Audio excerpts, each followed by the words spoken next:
ako ning samang nga lubnganan sa kamingaw.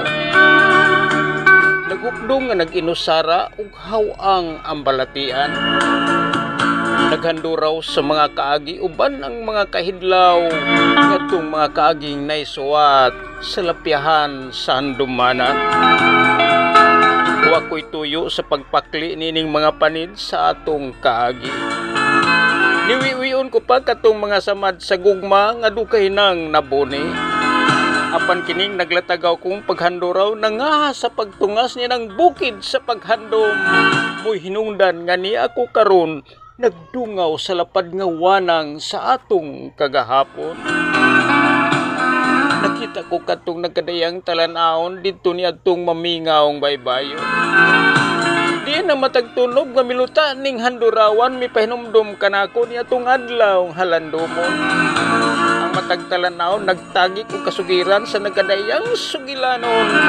Lambigit ning kinabuhi uban ni atong gugmang giduaan lang sa way puangod nga panahon. Ug unya nalantaw kusab katong malinaw ug way kisaw kaponon.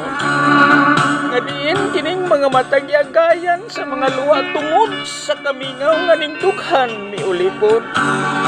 Kining akong kasing-kasing gisanapan sa kahidlaw sa watuyuang mga paghandom atong kasaysayan nga bisag mibaligtiyo daghang mga katuigan apan nagpabilin kang bida dinhi sa akong handurawan.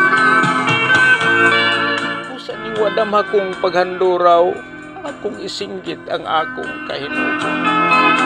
Atong duha na to kagugma nga napakyas tungod kay nalinglan atong higayon nga madagmalon. Tinuod manunta ang atong mga pagbati apan abot og nganong nalipat man kita sa dagan sa panahon. Daw gihuyop sa usa ka makusog nga hangin ug hangtod nga ikaw napalid na hinuon ngadto sa laing mga bugton.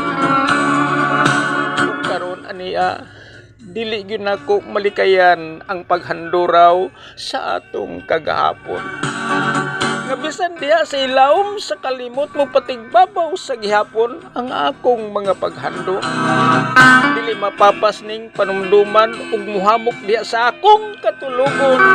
Katong gugma nga kani atong gisaw-an ug maisip na lang nga usa ka naman nga gipanag-iya na sa kagahapon. Usbon ko katong mambalak, ako katong ipadungog kanyong tanan nga akong mga followers. Salamat kayo.